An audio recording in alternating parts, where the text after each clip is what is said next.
नागपुर जंगल में टुनटुनी नाम की एक चिड़िया अपनी दो बेटी सुनहरी और पिंकी के साथ रहती थी। टुनटुनी जंगल के जमींदार कड़कनाथ कौवे के घर मालिन का काम करती थी।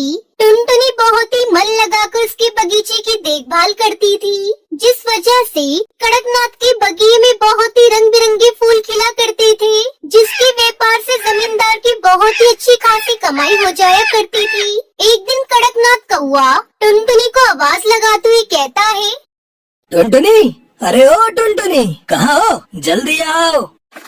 मालिक की आवाज सुनकर टुनटुनी भागी भागी वहाँ आती है। जी मालिक, कहिए।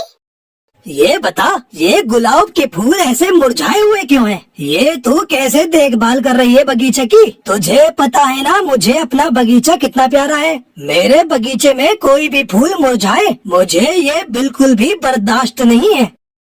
जानती हूँ मालिक, लेकिन सालों साल इस बगीचे के फूल खिले खिले तो नहीं रह सकते हैं ना। फूलों का खिलना मुरझाना तो ये तो प्रकृति का नियम है। ये सब तो भगवान के हाथों में है। जब सब कुछ भगवान के हाथों में ही है, तो तू क्या यहाँ मुफ्त में पगार लेगी? चल अब जा यहाँ से। कल से तुझे काम पर आने की कोई जरूरत नहीं है। अरे मुझ गरीब पर ऐसा गजब मत करो। मेरे घर में तो बेटियां हैं, वो बड़ी आस लगाकर बैठी होंगी कि मुझे पगार मिलेगा तो घर में खाना बनेगा। मालिक, मुझ पर रहम करो। तुझे एक बार में बात समझ नहीं आती क्या? जा यहाँ से। बात सुनकर टुनटुनी दुखी होकर वहाँ से अपने घर की ओर आने लगती है। तभी उसे रास्ते में एक हरा भरा पौधा दिखाई देता है। अरे न जाने किसने इस पौधे को उखाड़ फेंका है। इस पौधे में तो अभी पूरी जान बाकी है। एक काम करती हूँ, मैं इस पौधे को अपने घर ले जाती हूँ, वहाँ आंगन में लगा दूंगी। टुनटुनी उस पौधे को लाकर अपने आंगन में लगा देती है और रोजाना उसमें पानी डालती है। कुछ ही दिनों बाद वो छोटा पौधा बड़ा होने लगता है।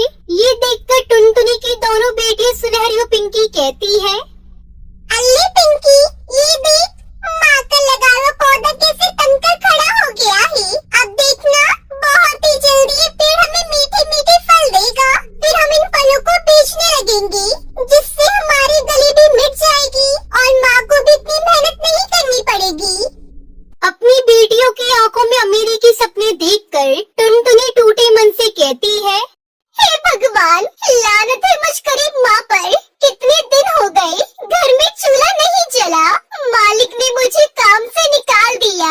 उसके बाद पक्षियों के घरों में जैसे तैसे झाड़ू पोछा करके काम मिला। उससे भी मेरे घर का गुजारा ठीक से नहीं हो पा रहा है। मुझे तो कहीं डूब मरना चाहिए। टुनटुनी यही सब सोच सोच कर हर रोज घुटती रहती है, जिस वजह से टुनटुनी की तबीयत बहुत खराब हो जाती है और वो इस दुनिया को अलविदा कहकर स्वर्ग से धार जाती है। दोनों बहनों के माथे से माँ का साया हट जाता है और दोनों बहनें अनाथ हो जाती है।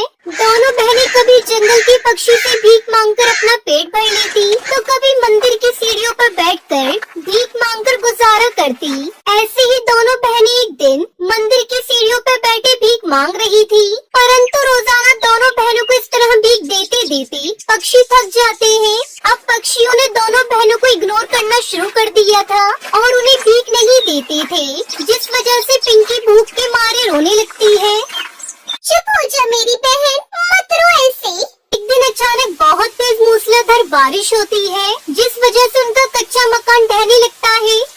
दोनों बहनें घर से निकलकर पेड़ के नीचे आकर खड़ी हो जाती है। घर छीन जाने को उनको बहुत दुख होता है।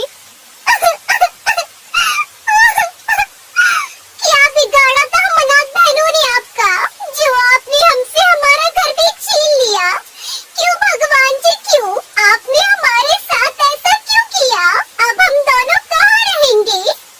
दोनों बहनें घर के खो जाने का दुख मना रही होती है। तभी वो जिस पेड़ के नीचे खड़ी होती है, उस पेड़ पर से अचानक बहुत सारे बेशकीमती गहनों की बारिश होने लगती है, जिसे देखकर दोनों बहनें हक्का बक्का रह जाती है। ऐसा जादू है, पेड़ पर तो फल सब्जियाँ उगती है, मगर इस पेड़ पर तो गहने लगे हैं। बेटी, मैं एक जादुई गहनों का पेड़ हूँ, जिस पर उगने वाले सोने के गहने कभी खत्म नहीं होते। मेरा जीवन तुम बेसहारा बहनों की देन है। तुमने मुझे पानी खाद देकर सींचा है, इसलिए मेरे उगने वाले गहनों पर तुम्हारा हक है। मेरे पेड़ पर लगे गहनों को बेचकर तुम अपने लिए एक अच्छा नया घर बनवाओ। मैं अंत तक तुम्हारी मदद करता रहूँगा।